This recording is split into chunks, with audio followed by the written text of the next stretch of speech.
Hello everyone, welcome to the KZGN News. Today we'll bring you the latest news on the Median Art Project on China Lake Boulevard.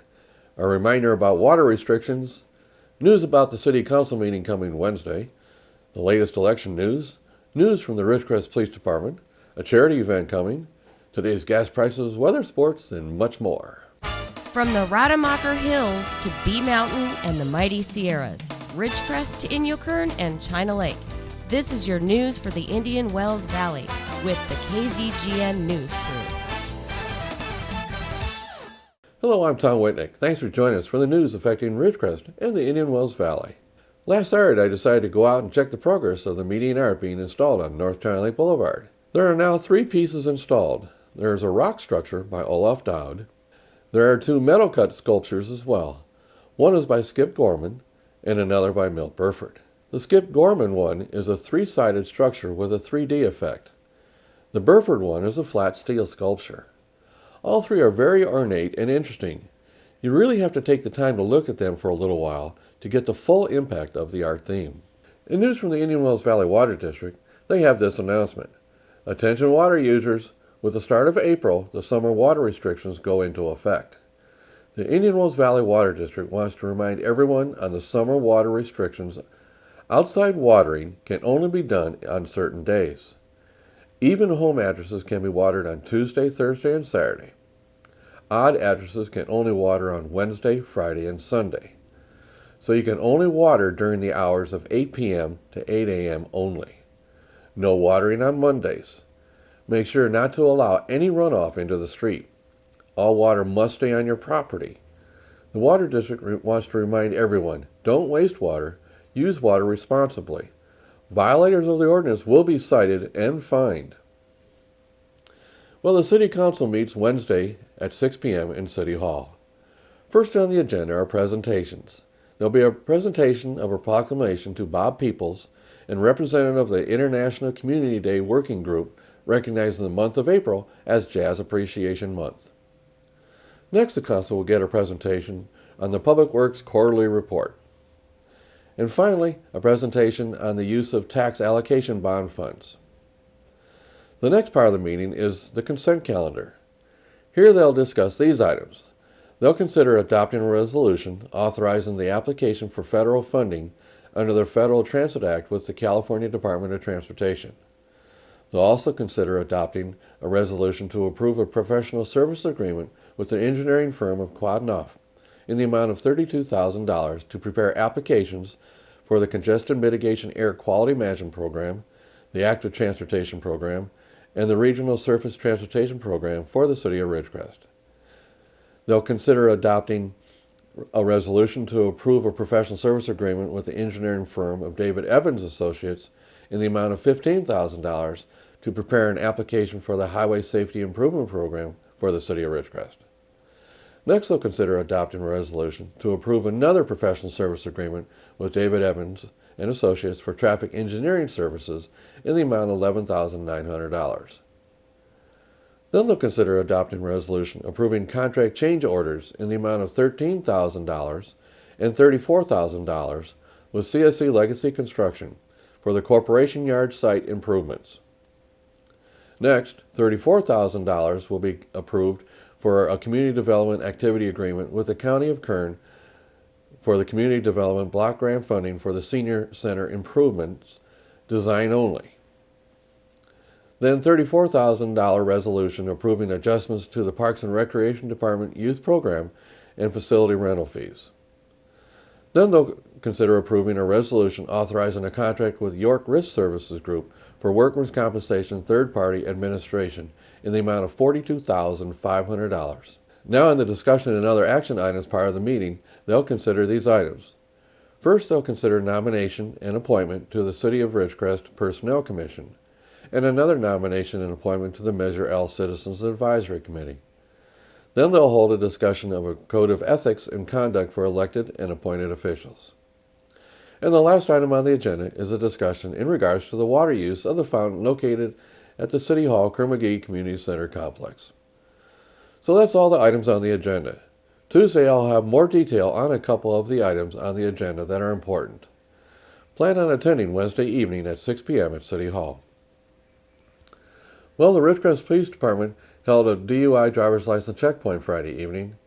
It was held right on South China Lake Boulevard in the 100 block. I worked this one, and it was a beautiful evening weather-wise. Anyway, this was a record checkpoint. The officer reviewed over 1,000 vehicles. The actual number was about 1,090 vehicles. Usually only 500 to 700 vehicles go through a checkpoint. They had a lot of people detained for no driver's licenses. Most were cleared that they did have driver's licenses, they just didn't have them with them. They were just issued warnings. There were 2 with no driver's license at all. They were cited and not allowed to continue driving. 2 were given sobriety tests. 1 person was arrested for DUI. A woman was detained for interfering with an officer. She was cited and released. This was a record vehicle check. What was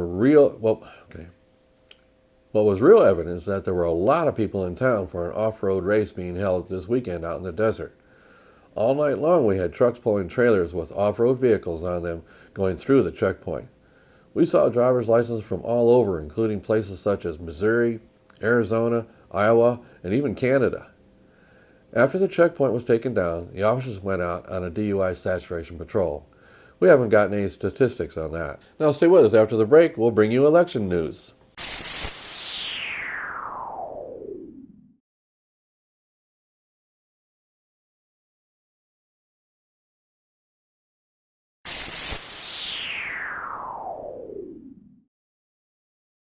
Thanks for staying with us. Well, tomorrow the people in Wisconsin will be holding their primary election. The polls last week showed Cruz with a 10-point lead over Trump. However, Monday's latest polls show that lead shrinking to a 5-point lead. 2 polls show Trump closing the 10-point deficit to 5 points. The current polls show Cruz with 40%, Trump with 35%, and Kasich with 21%. Wisconsin is a possible winner-take-all delegate state with 42 delegates available to the winner. But to take all, the winner also has to win every congressional district as well as get all the delegates. If Cruz and Trump are close, they both can walk away with delegates. Currently, Trump has 736 to Cruz's 463 and Kasich with 143 delegates. For the Democrats in Wisconsin, the polls show Sanders with the lead at 51%, followed by Clinton with 43%. That is not a good sign for Clinton. For the Democrats, there are 86 delegates available. Currently, Clinton has 1,712 delegates to Sanders' 1,017 delegates. So both parties' leaders are polling lower than their competitors. Tomorrow, we'll see if either of them can pull out a miracle win. Trump and Clinton are already lowering expectations in Wisconsin and showing enthusiasm towards the next election in New York. That's home turf for both of them. Currently, polls show both Trump and Clinton with leads in New York. But there's a lot of time before those votes, April 19th. In news from the Clinton campaign, it is becoming more obvious that she is getting upset with her slide in the elections. She is possibly going to lose Wisconsin, and her campaign is getting very upset with Sanders. The AP is reporting with the video over the weekend showing Hillary Clinton snapping at a Greenpeace protester. She linked Bernie Sanders and Tea Party Republicans, and she bristled with anger when nearly 24 Sanders supporters marched out of an event near her home outside New York City. They were shouting, "If she wins, we lose." Clinton said, "They don't want to listen to anybody else," she shot back. "We actually have to do something, not just complain about what is happening." Obviously digging at Sanders is all talk.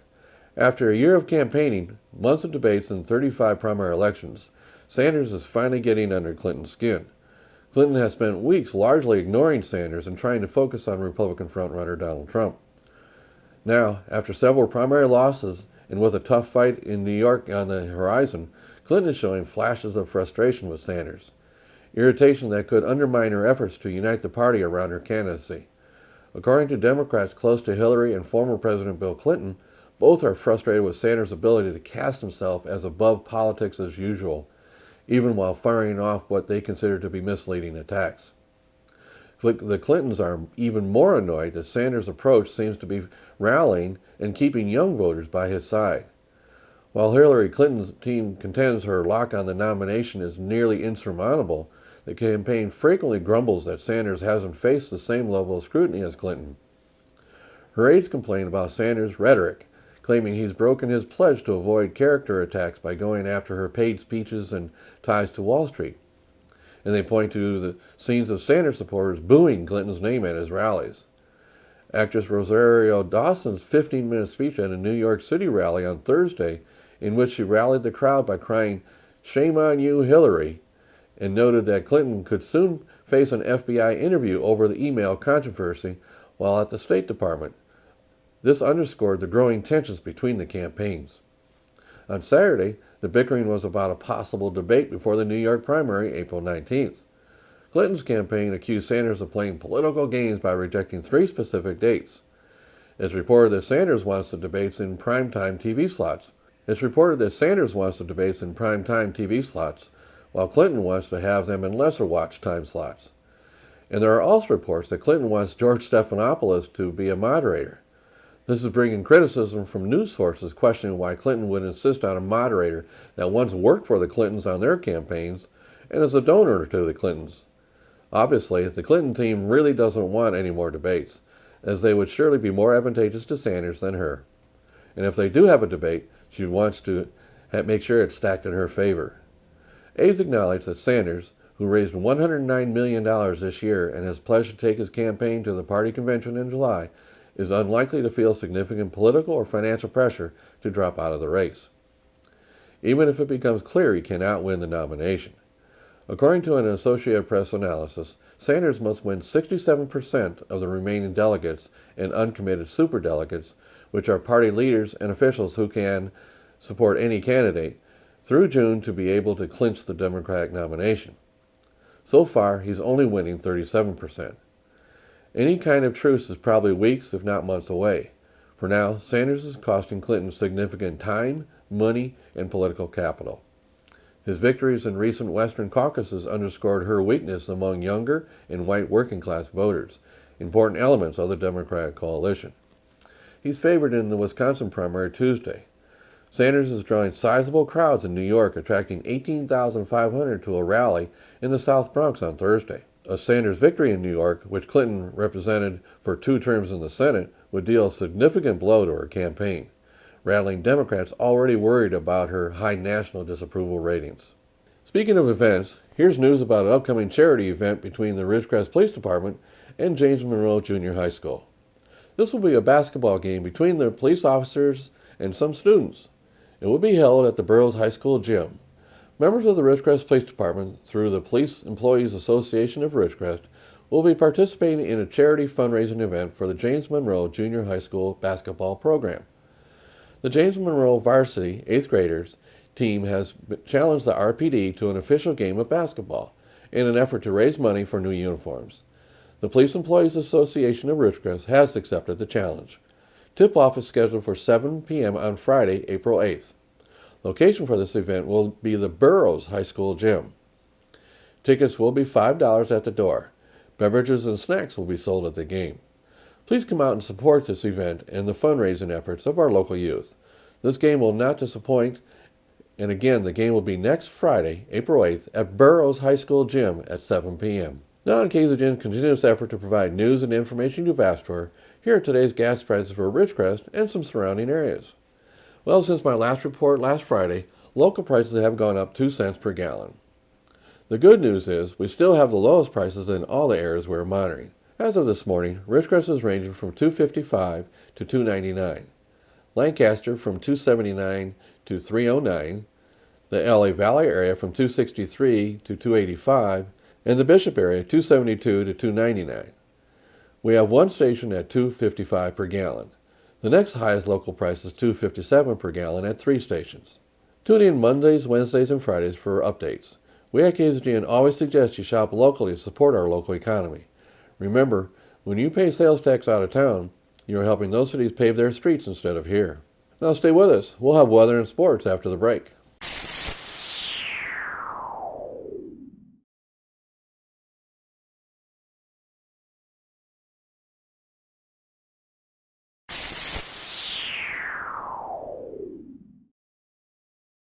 Thanks for staying with us. Now here's Lane with the weather. Thank you, Tom. From the National Weather Service, additional accumulating snowfall is expected from the lower Great Lakes eastward through southern New England today. Well below normal temperatures are expected across the eastern U.S., with freeze warnings in effect for some areas tonight. Windy conditions are expected across portions of the Rockies and Plains on Tuesday. Temperatures across the nation. Carolinas at 67, Georgia at 73, Arkansas at 79, northern Texas at 82, Arizona at 80, and Los Angeles at 70. And for us locally, tonight, mostly clear with a low around 52, west-southwest wind 5 to 10 miles per hour. Tuesday, sunny with a high near 89, west-southwest wind 5 to 10 miles per hour. Tuesday night, clear with a low around 56, east-northeast wind 10 miles per hour. Wednesday, sunny with a high near 89, north wind 5 to 10 miles per hour.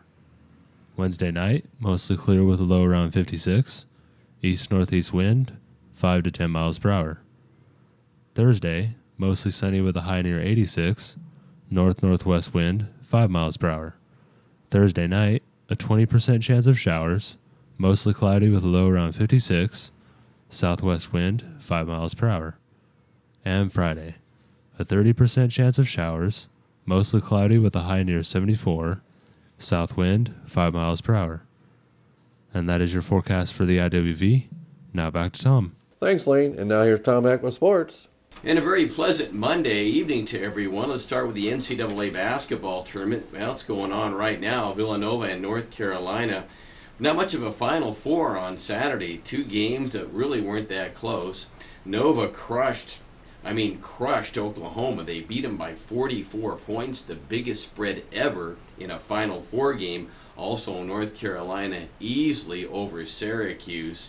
They win that game by 14 points, and really not even that close. Syracuse made a couple small runs, but could not get much closer than 9 points in the second half. Major League Baseball, back tonight for keeps. If you can imagine it, the Angels host the Cubs. The Dodgers are down south in San Diego. Now the Clippers have Blake Griffin back. That's good news. The Clippers beat Washington yesterday. They're in a good shape to get the number 4 seed in the playoffs, which will probably start in about 2 weeks. And also last night, Boston beat the Lakers. Now, the Lakers' Kobe Bryant had 34 points last time he'll ever get to play against the Celtics. The Lakers now, record-wise, 16-60. Worst record they've ever had in franchise history. All right, Golden State beats Portland last night. They score 136 points in doing that. Indiana, Chicago, Utah, Orlando, Dallas, Cleveland, and New Orleans also get wins. Okay, Saracoso baseball, they were beaten on Saturday up on the hill. They were swept all 3 games last week against College of the Desert. They're now 4-11 in the conference, 12-14 overall. They will take on Taft this week in a non-conference game. That game Thursday at 3 p.m. This week is a bye week in the conference season. All right, also the 5th grade basketball league resumes tonight on a Monday night. We'll have Charter St. Anne's, Las Flores. We'll take on Gateway, Pierce, Inyo, Kern, Fowler, Richmond, boys and girls. In those games, action begins around 5, starts and ends at about 8:30. That's your sports on this Monday. I'm Tom Heck for KZGN. So that's some news for today. Also, KZGN-TV know you have a choice in what you watch for your news. We all thank you for choosing KZGN-TV, Ridgecrest's only locally owned community TV station. Now stay tuned for Ridgecrest Talk coming up next. And don't forget to join us tomorrow morning, Tuesday morning, and every Tuesday morning for live coverage of the Kern County Supervisors meeting right here on KZGN-TV at 9 a.m. We close today with this huge problem closing a bridge in the Bay Area. We have a runaway Chihuahua. The Chihuahua was eventually caught. Enjoy it.